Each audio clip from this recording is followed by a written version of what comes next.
신약 성경 베드로전서 1장 3절부터 9절까지입니다. 신약 377쪽 중에 있습니다. 신약 377쪽 중에 있습니다.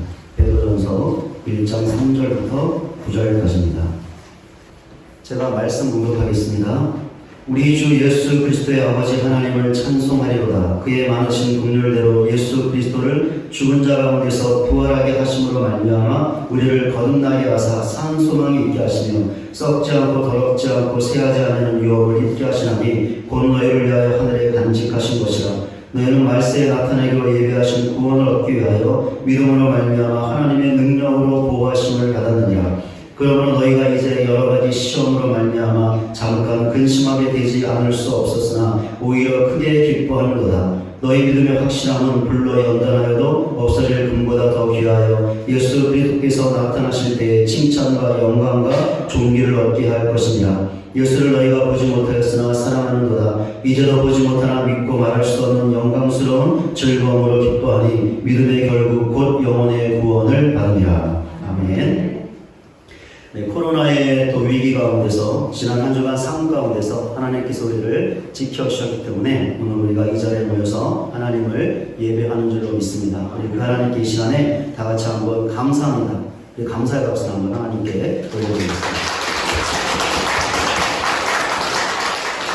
네, 오늘도 예배자에 나오신 우리 사랑하는 모든 성도님들에게 하나님의 귀한 은혜가 충만히 임하시기를 또 간절히 소원합니다. 지난 주일의 본문을 통해서 부활신앙이 어떤 신앙인지를 살펴보았는데요. 하나님을 찬송하는 신앙이었습니다. 왜 부활신앙이 하나님을 찬송하는 신앙이었습니까? 두 가지 이유 때문인데요. 첫째, 하나님께서 예수 그리스도를 죽은 자 가운데서 다시 살리셨기 때문입니다. 사람들도 어떤 사람이 위대한 일을 했을 때 어떻게 하죠? 그 사람을 칭송합니다. 그 사람은 어떻게 해서 그런 일을 할 수 있었던 것인가? 정말 대단하다라고 말하며 그 사람에게 찬사를 보내죠. 하나님께서 예수님을 죽은 자 가운데서 다시 살리신 것은 오직 하나님만이 하실 수 있는 일입니다. 인간은 절대로 할 수 없고 흉내조차 낼 수 없는 일이죠. 하나님께서 그 어떤 인간도 할 수 없는 일을 하신 것입니다. 그러니 사람들이 하나님에게 어떤 반응을 보여야 하는 것일까요? 너무나도 당연하게 하나님을 높이고 찬송해야 합니다. 그런데 어떻습니까? 사람들이 하나님을 찬송하나요? 아니요, 찬송하지 않습니다. 왜 그럴까요? 예수님의 부활을 믿지 못하기 때문이죠. 그래서 사람들이 하나님을 찬송하는 대신 어떻게 합니까? 인간의 이성과 경험으로 예수님의 부활을 설명하죠. 어떤 설명들을 하고 있습니까? 예수님이 십자가 위에서 진짜로 죽은 것이 아니라 기절했다가 다시 깨어난 것이라고 설명합니다. 예수님의 제자들이 예수님의 부활을 환상으로 보았을 뿐인데 그것을 실제처럼 여긴 것이라고 설명합니다. 예수님이 진짜 죽었지만 예수님의 또 다른 쌍둥이 형제가 예수님이 부활한 것처럼 제자들을 속인 것이라고 설명합니다. 예수님의 제자들이 예수님의 시체를 도둑질하고 예수님이 부활한 것처럼 거짓말을 한 것이라고 설명합니다. 예수님의 부활에 대한 사람들의 설명은 모두 틀렸습니다. 왜 그렇습니까? 예수님께서 부활하셨다고 성경에 분명하게 기록되어 있기 때문입니다. 성경은 거짓이라고 단 1도 없는 진실하신 하나님의 말씀을 기록한 책이죠. 그렇다면 성경의 모든 내용은 진실한 것이며 진리입니다. 그러면 예수님의 부활도 진리이죠. 그렇습니다. 예수님은 부활하셨습니다. 실제로 부활하셨고 그 부활은 역사적인 사건입니다. 하나님께서 분명히 하신 일이죠. 그러니 예수님의 부활을 확고하게 믿는 우리 모두가 되시기를 바랍니다. 그리하여 그 놀라운 일을 행하신 하나님을 찬송하는 부활신앙의 삶을 살아가는 우리 모두가 되시기를 주님의 이름으로 간절히 소원합니다. 왜 부활신앙이 하나님을 찬송하는 신앙일까요? 두 번째 이유입니다. 하나님께서 예수님의 부활을 통해서 우리 신자에게 하신 일과 그 근거 때문입니다. 예수님의 부활은 너무나 중요하죠. 그러나 하나님께서 예수님의 부활을 통해서 신자인 우리에게 하신 일과 그것의 근거 또한 중요합니다. 그리고 이것을 할 때 하나님을 찬송하지 않을 수 없습니다. 하나님께서는 예수님의 부활을 통해서 우리를 거듭나게 하셨습니다. 이 거듭남은 하나님께서 예수님의 부활을 믿는 우리에게 새로운 생명을 주셔서 우리를 하나님의 자녀 삼아 주신 것이라고 할 수 있습니다. 그 결과 우리는 산 소망을 갖게 되었습니다.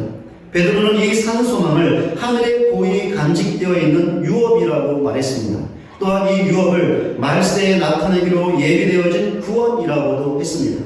어떻게 보면 산 소망과 유업과 구원은 모두 같은 의미를 갖고 있는 말이라고 할 수 있는데 결국은 구원이라는 말로 귀결될 수 있습니다.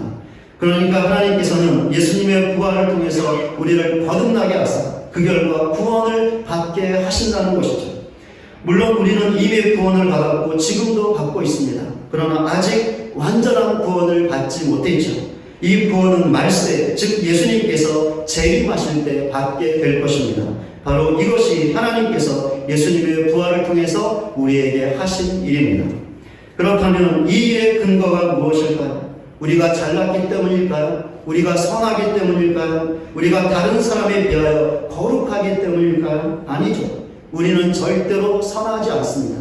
우리는 의롭지 않습니다.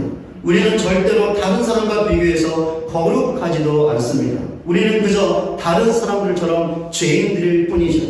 그런데도 하나님께서 우리를 거듭나게 하사 산 소망을 주셨습니다. 베드로는 이것의 근거를 하나님의 많으신 긍휼이라고 말했습니다. 그러니까 하나님의 은혜라는 것이죠. 그렇습니다. 하나님께서는 우리가 여전히 죄인이지만 하나님의 은혜로 우리를 거듭나게 하셨습니다. 그리하여 산 소망을 주사 하늘에 고이 간직된 유업, 즉 구원을 받게 하실 것입니다. 그러니 우리가 어찌 하나님을 찬송하지 않을 수 있을까요? 너무나 당연하게 하나님을 찬송할 수밖에 없습니다. 예수님의 부활을 더욱더 확고하게 믿는 우리 모두가 되시기를 바랍니다. 또한 예수님의 부활을 통해서 오직 하나님의 은혜로 우리를 거듭나게 하사 산 소망을 주신 하나님을 확고하게 믿으시기 바랍니다. 그러면 우리가 이 땅에 사는 그날까지 하나님을 찬송하는 부활신앙의 삶을 살아가는 저와 여러분 모두가 되시기를 주님의 이름으로 간절히 소원합니다.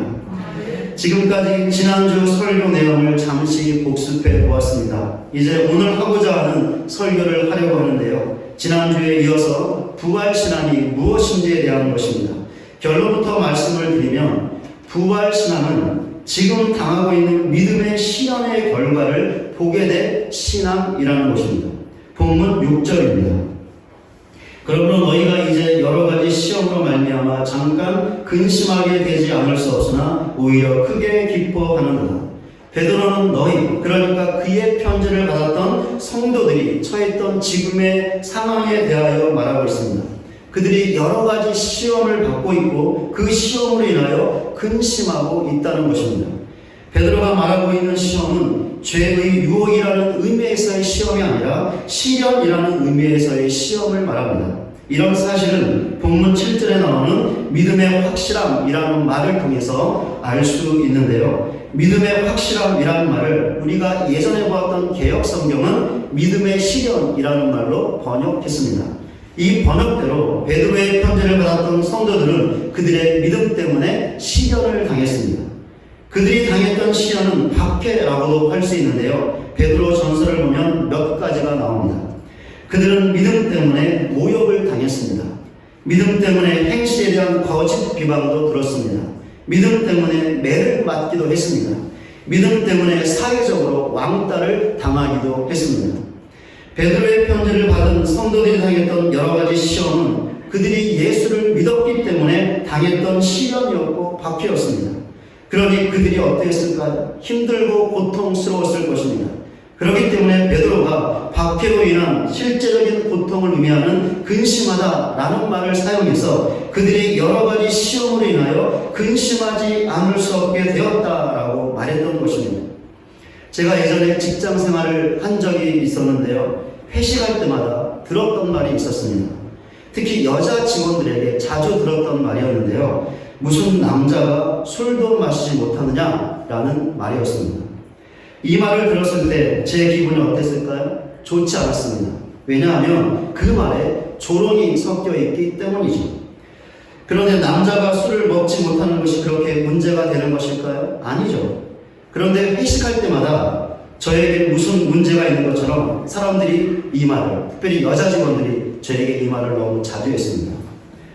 제가 술을 먹지 않았던 이유를 여러분도 잘 아실 것 같은데요. 신앙 때문이죠. 그러니 만약에 제가 예수를 믿지 않았다면 저는 술을 마셨을 것입니다. 그렇다면 저는 남자가 술도 먹지 못한다는 조롱의 말을 듣지도 않았을 것이고 그 말 때문에 기분이 상하는 일도 당하지 않았을 것입니다. 그러니 제가 들었던 말은 제가 예수를 믿었기 때문에 당해야 했던 일종의 작은 박해였다고 할 수 있죠. 그리고 그것 때문에 기분이 상하는 작은 아픔도 경험했습니다. 사람들의 이런 말에도 제가 이런 반응을 보였다면 저와는 비교할 수 없는 시련과 박해를 받았던 베드로 당시 그의 편지를 받았던 성도들은 어떠했을까요? 두말할 필요가 없을 것입니다. 그들은 분명히 힘들었을 것이고 고통스러웠을 것입니다. 그런데 베드로는 믿음의 시련과 박해는 이들에게 반드시 있어야 하는 것이라고 말했습니다. 왜 이렇게 말했을까요? 왜냐하면 믿음의 시련의 가치와 결과 때문입니다. 본문 7절입니다. 너희 믿음의 확실함, 시련은 불러 연단하여도 없어질 금보다 더 귀하여 예수 그리스도께서 나타나실 때 칭찬과 영광과 존귀를 얻게 할 것입니다. 베드로는 믿음 때문에 당하는 시련과 박해의 가치를 불러 연단하여도 없어질 금보다 더 귀하다고 말했습니다. 왜 이렇게 말했을까요? 왜냐하면 시련과 박해를 통해서 믿음이 더욱더 온전해질 수 있기 때문입니다. 이 믿음을 참된 믿음이라고도 할 수 있습니다. 우리는 욥을 잘 알고 있죠. 욥은 하나님을 잘 믿었던 믿음의 사람이었습니다. 그런데 하루아침에 그에게 시련이 닥쳤습니다. 그의 전 재산과 10명의 자녀들을 한꺼번에 그리고 한순간에 모두 잃어버렸던 것이죠. 심지어 욥은 심각한 육신의 병까지 걸리고 말았습니다. 정말 이제 너무나 끔찍하고 비극적이고 비참한 일을 당했습니다. 그런데 이런 시련 앞에서 욥이 가졌던 신앙의 자세가 있었습니다. 욥기 23장 10절입니다. 그러나 내가 가는 길을 그가 아시나니 그가 나를 단련하신 후에는 내가 순금같이 되어 나오라. 시련에 대하여 욥이 가졌던 신앙의 자세가 무엇이죠? 하나님께서 자신의 믿음을 순금같이 단련하시기 위해 자신에게 시련을 주셨다는 믿음이었습니다. 욥에게 이 믿음이 있었기 때문에 그는 시련을 회피하지 않았죠. 시련 앞에서 도망가지 않았습니다. 오히려 욥은 이 믿음을 갖고 시련 앞에 맞서고 그 시련과 싸우고 그 시련을 견디어 이겨냈습니다. 그 결과 욥은 하나님을 향한 그의 믿음을 지킬 수 있었습니다. 뿐만 아니라 그의 고백대로 시련을 통해서 그의 믿음이 단련되어 순금같이 되었습니다. 이런 사실은 욥의 다음과 같은 고백을 통해서 확인할 수 있습니다. 욥기 42장 5절입니다. 내가 주께 대하여 귀로 듣기만 하였사오나 이제는 눈으로 주를 배운다. 시련을 당하기 전에 욥의 믿음은 하나님을 귀로 듣는 수준이었습니다. 그런데 시련을 받은 후에 욥의 믿음은 하나님을 보는 수준이 되었습니다. 어떻게 이런 수준의 변화가 있게 된 것일까요? 그가 당했던 시련 때문이죠. 시련이 욥의 믿음을 더욱더 단련했던 것이고 성숙하게 온전하게 참되게 했던 것입니다. 믿음을 화초에 비유해 본다면 온실 속의 화초라기보다는 거친 들에 있는 화초라고 할 수 있습니다. 거친 들에 있는 화초는 어떻습니까? 거친 들에서 모진 비바람을 맞습니다. 그런데 그 모든 것을 견디고 이겨내죠. 그래서 아름다운 꽃으로 피어납니다. 거친 들에서 어떻게 이렇게 아름다운 꽃이 피어날 수 있을까? 라는 의구심이 들 정도로 너무나 아름답게 피어나죠. 믿음이 바로 이런 것입니다. 그러니까 믿음 때문에 당하는 시련과 박해가 있어야, 어려움과 고통이 있어야 믿음이 더욱더 성숙해지고 온전해지고 참된 것이 될 수 있다는 것이죠. 바로 이것이 베드로가 말했던 믿음 때문에 당하는 시련과 박해의 가치입니다. 그렇기 때문에 믿음의 시련과 박해가 반드시 있어야 하는 것입니다. 우리가 지금 신앙생활을 하고 있는데요. 신앙생활의 목적이 무엇입니까? 이 세상에서 잘 먹고 잘 사는 것일까요? 돈을 많이 버는 것일까요? 출세하는 것일까요? 높은 자리에 오르는 것일까요? 아니죠. 이런 것들이 우리 신앙의 목적이 아닙니다. 그럼 무엇입니까? 우리 신앙의 목적은 나의 믿음이 더욱더 온전해지는 것입니다. 참되게 되는 것이죠. 우리는 요셉을 잘 알고 있는데요. 요셉은 그 당시 세계 최강국이었던 애굽의 총리였습니다. 요셉은 애굽의 총리로서 막강한 권력을 갖고 있었고 막대한 부를 누리고 있었습니다. 요셉은 하나님을 믿고 있던 믿음의 사람이었죠. 그런데 요셉이 애굽의 총리가 되는 것이 그의 신앙의 목적이 아니었습니다. 그의 신앙의 목적은 참된 믿음을 갖는 것이었죠. 그렇다면 요셉이 가졌던 참된 믿음이 무엇이었습니까? 요셉의 고백을 통해서 알 수 있습니다. 창세기 50장 19절과 20절입니다. 요셉이 그들에게 이르되 두려워하지 마소서. 내가 하나님을 대신하리이까. 당신들은 나를 해하려 하였으나 하나님은 그것을 성으로 바꾸사 오늘같이 많은 백성의 생명을 구원하게 하시려 하셨노라. 요셉이 갖게 된 참된 믿음은 자기 형제들이 자신을 해하려 했지만 하나님께서 그것을 성으로 바꾸셨다는 것입니다. 그래야 기근의 위협으로부터 하나님의 백성이었던 자기 가족뿐만 아니라 수많은 사람들의 생명을 구원하게 하셨다는 것입니다. 이것을 위해서 하나님께서 자신에게 시련을 주셨고 그 시련의 과정을 거쳐 애굽의 총리까지 되게 하셨다는 것입니다. 바로 이것이 시련을 통하여 요셉이 갖게 되었던 참된 믿음이었고 이 믿음이 그의 신앙의 목적이었던 것입니다.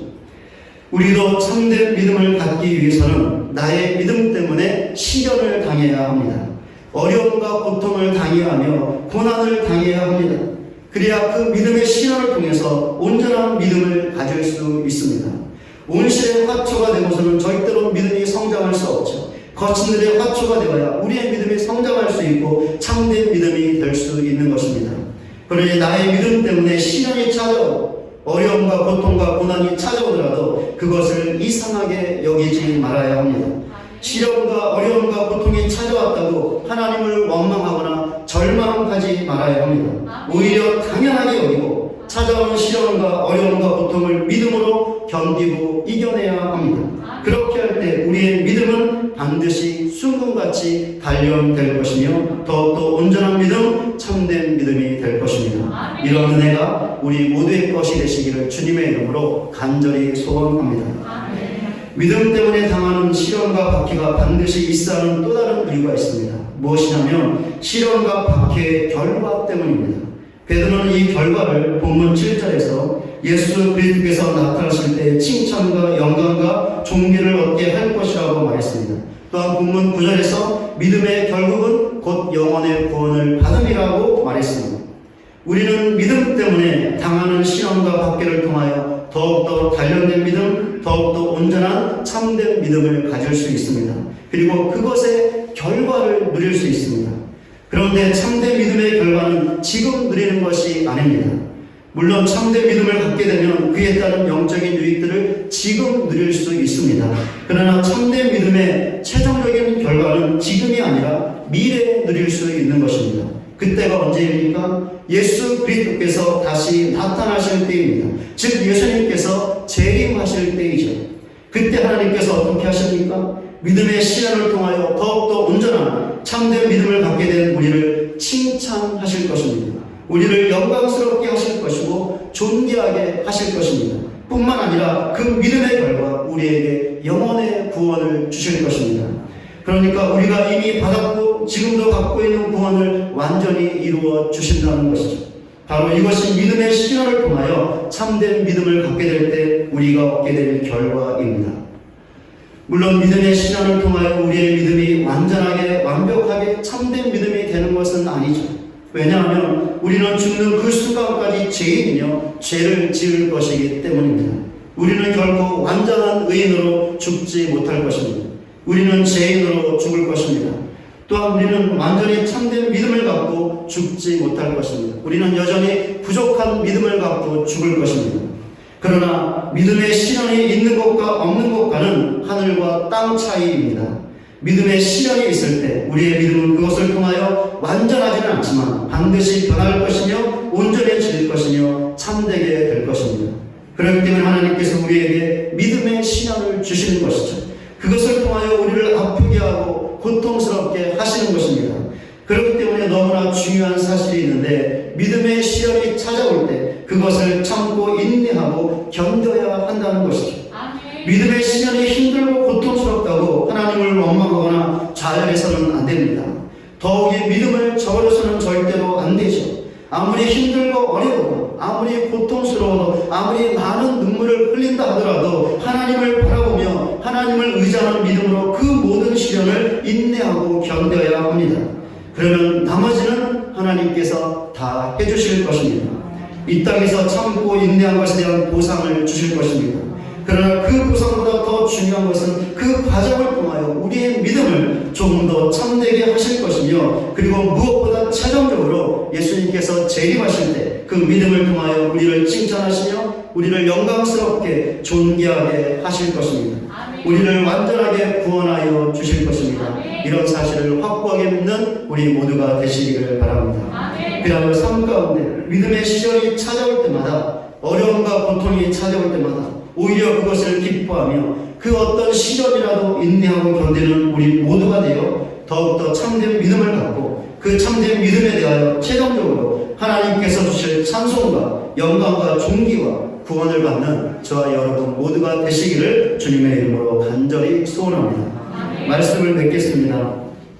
부활신앙은 하나님께서 예수님의 부활을 통하여 그것을 믿는 우리를 거듭나게 하사 산소망을 갖게 하신 하나님을 찬송하며 그 산소망을 우리가 반드시 얻을 것이라고 확신하는 것입니다. 그런데 하나님께서 우리에게 주신 산소망을 얻기 위하여, 그러니까 예수님의 재림의 때 하나님의 칭찬을 받고 하나님에게 영광과 존귀를 받기 위하여 하늘에 고이 간직된 유업, 즉 완전한 구원을 받기 위하여 우리의 믿음은 참된 믿음이 되어야 합니다. 그러나 너무나 감사하고 은혜롭게도 하나님께서 지금 이 땅에서 믿음의 신앙을 통하여 우리의 믿음을 참되게 만들어 가십니다. 그렇기 때문에 우리는 예수님께서 재림하실 때 하나님께서 주신 산소망, 완전한 구원을 얻게 될 것입니다. 이런 측면에서 부활신앙은 이렇게 정의할 수 있습니다. 부활신앙은 이 땅에서 당하는 믿음의 시련을 통하여 참된 믿음을 갖고 그것의 결과 영혼의 구원을 얻는 신앙이라는 것입니다. 이런 사실을 확고하게 믿는 우리 모두가 되시기를 바랍니다. 그러나 이 땅에서 어떤 믿음의 신앙을 당한다 하더라도 그 모든 것을 인내하고 견디어서 참된 믿음을 갖고 그 결과 예수님께서 재림하실 때 하나님께서 주신 산소망, 완전한 구원을 받는 저와 여러분 모두가 되시기를 주님의 이름으로 간절히 축원을 드립니다.